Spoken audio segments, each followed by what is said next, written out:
I was the kind of leader people measured by whispers in the hallway, and the way a room went quiet when I rolled in, and the night a janitor looked me in the eye and said, "I'll help you walk." I almost laughed in his face. What would you have done if a stranger in a maintenance shirt handed you back a future every specialist had already taken away? I remember the hum of Sterling Tower at 11 p.m., that low building breath that crawls under your skin when the city forgets your name. I remember the pill bottles lined up like little soldiers, and the board packets stacked like a wall between me and sleep. And I remember that knock on the door, polite, almost apologetic, like he was about to enter a storm he hadn't caused, but was willing to stand in anyway. "Come in," I said, because that's what I always said. Even when I meant, "Please leave me alone," he pushed the door with his elbow. Strong hands, calm eyes, posture that told me army before. He said it out loud, a man whose presence didn't need a tie to make sense, ma'am. "I'm Malik, night maintenance. I can circle back later if you're busy." And then his gaze flicked to my posture, my breathing, the tension in my shoulders. I thought I was keeping hidden. "Forgive me asking," he said, careful, respectful. "When's the last time you took a proper break?" It wasn't the words, it was the way he saw me, you know what I mean? Like a human being instead of a headline. I gave him the line I always gave, "Breaks are luxuries I can't afford." And he nodded, not intimidated, not impressed, just steady. "What kind of injury?" he asked, and I said it flat. "Incomplete T12. The phrase doctors love because it sounds precise and final. He didn't blink. Incomplete T12 often has potential. He said like he'd just noticed a door where others kept seeing a wall. I told him the best said. Otherwise, he said something simple that reworked my pulse. "They're excellent at surgery. Recovery's a different battlefield. Then the promise, too clean and too big for a room full of papers. I'll help you walk." Pattern interrupt silence. I looked at his shirt. I looked at his cart. I heard the ice in my own voice when I said, "You're a janitor." He didn't flinch. "And 8 months from my physical therapy degree, Army medic before that. I'm not offering magic. I'm offering work." You can tell when someone talks like that. They aren't trying to sell you a miracle. They're refusing to lie. I told him to leave his name. He did. And when the building went quiet again, I called my assistant and did the thing that kept me alive in business. I gathered evidence by sunrise. I knew he had a 3.9 GPA professors who would fight people in parking lots for him, a 5-year-old daughter named Amara, a wife named Maya, who didn't make it home from a drive 3 years back, a man working nights to pay for the days that would change his life if it were you. What would you have done? He came the next evening with a folder thick enough to matter peer-reviewed articles printed and highlighted, hand-drawn diagrams like he'd been studying the map of my body for months. "Neuroplasticity," he said.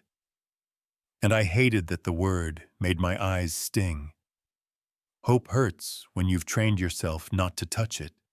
He asked to establish baselines, sensation tests, reflex checks, range of motion, no grand gestures, just a quiet choreography that felt both humiliating and holy. His hands were strong and gentle.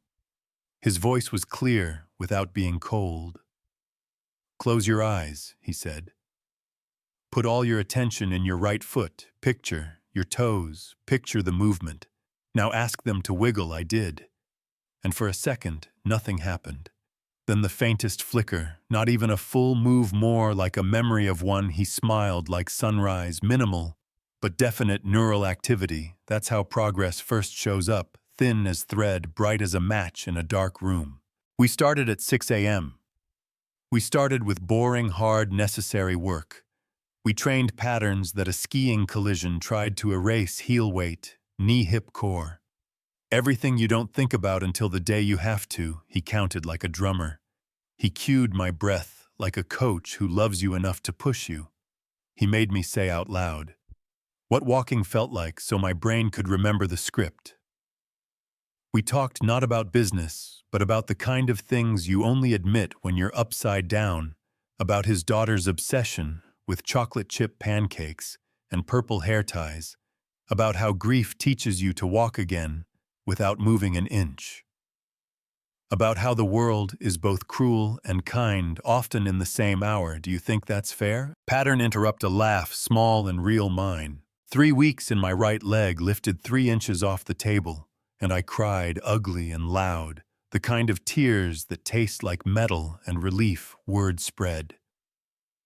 In the way word always spreads, a CEO and a janitor in a corner office at dawn. The kind of pairing people either love or turn into gossip, depending on what's broken in them. Patricia from the board came with that face people wear when they want to look like they're doing you a favor. He's taking advantage, she said. You're vulnerable, he's ambitious. And I told her to leave before I said something. I couldn't walk back, the door clicked. The doubt stayed. It always does. And that evening I told him, because I believe in turning on lights. People think you're here for a payday, he exhaled. Not surprised, just tired. It bothers me they think so little of your character. And it bothers me they can't imagine someone like me caring about someone like you without an angle that landed somewhere I didn't have a name for yet. The floor tilted a little. The work kept going. He kept saying, one more rep, you've got more, and I kept finding out I did. Now listen, because this is where people think the story turns soft and easy.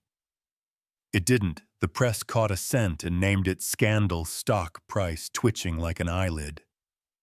Opinion pieces about whether a disabled CEO can lead opinion pieces about whether love makes you weak and I'd eaten for breakfast at quarterly reviews, suddenly finding religion about conflicts of interest. The late-night show jokes wrote themselves. I stared at the ceiling at 3 a.m., counting the things I could lose. The company, my father's legacy, the iron respect I'd bled for. He found me like that, Knuckles' white voice soft. If this costs me jobs, it costs me jobs. I won't choose a door with money behind it over a door with you. Simple sentences get you through deep water, you know what I mean? Then the hostile bid landed Morrison Tech, smiling for cameras, while they put a hand on the back of my neck, calling their move a service to my shareholders. The board panicked in a way that was both predictable and heartbreaking. I told Janet to get everyone in a room. If I was going to lose, I'd lose fighting. That night, Janet brought me something that changed the angle of the whole story. An email thread she pulled, because sometimes loyalty means breaking rules on purpose. A consultant tied to Morrison, a private account. We traced to Patricia, coordination timing, tone not enough to put someone in handcuffs, enough to put a narrative on its knees. The subject line on one message crawled under my skin. Pressure points. Personal narrative that was the twist, not just doubt, not just fear. Someone I'd trusted was feeding the fire. Stick around because what happened next will blow your mind. The next morning I rolled into the boardroom and led with numbers, always numbers. First, you feed an army before you ask it to march, record quarter, clean margins, expansion into markets. Our competitors were too cautious to touch a plan measured in weeks and actions instead of slogans. Then I did what I rarely do. I gave them my life without armor. You want to know if I can lead from this chair while I fight to leave it? I said, you want to know. If loving the person helping me heal makes me weaker, it doesn't, it makes me better. And then I placed printed emails on the polished wood, like a dealer laying down a winning hand. I didn't raise my voice, I didn't look at Patricia. I let the room read paper, breathing the sound of people deciding who they were. Do you think that's fair to fight like that in a room built to look civilized but designed for war? Robert, who'd been neutral to the point of suspicion, started clapping, not loud, just enough to break the spell. One by one they followed. Even Patricia with that tight nod cowards wear When they need cover, we voted, the bid died. I didn't celebrate, not yet. I had something else to finish the next morning at 6 a.m. He set up the table, like always, checked my breath, like always, then stepped back 12 feet. Walk to me, he said, voice steady, hands open, and I felt it. The click between fear and forward. I took one step, then another. Halfway there, I stopped being a woman, practicing, and started being a woman in motion. At 10 feet, my legs trembled. My heart didn't, he cried. I did. We laughed in that wet, ridiculous way that makes strangers root for you. How I whispered, and he said, "Your body's been ready for weeks. Your mind just needed to catch up then." He did the thing people think belongs to fairy tales and men with money. He dropped to one knee and asked me to marry him. I said yes so fast. We both laughed again. Yeah, that happened. We married under a canopy of purple flowers, because Amara 5 and Unstoppable told us that was Mommy Maya's favorite. And love like that doesn't get turned off just because it has to move rooms. Janet handed me a letter before the ceremony. Dr. Harrison's stiff handwriting softened around the edges. He said, "My case changed how he practices medicine," that he was rewriting his protocols to include belief without apology. I walked down the aisle, not gracefully, not like the movies, like a woman doing something the world said she couldn't. Amara whispered too loud, "Daddy, she's walking." The crowd laughed like a choir. Our vows were short and clean. He promised to treat symptoms and souls. I promised to stop confusing invulnerability with strength, ability with pattern interrupt life kept being life. We opened the Sterling Washington Rehabilitation Center 3 months later. Because some dreams arrive wearing blueprints, he brought science and patience and a gift for making pain feel like progress. I brought contracts and funding, and an ability to stretch a dollar until it begged for mercy. Our first breakthrough patient was a young veteran with a spinal injury, close to mine. 6 months in, he sent us a photo of himself standing at his wedding. I keep it in a drawer for the mornings. Fear tries to climb back into bed with me. I reduced my hours at Sterling, didn't abdicate. Let's be clear, I still know how to run a room.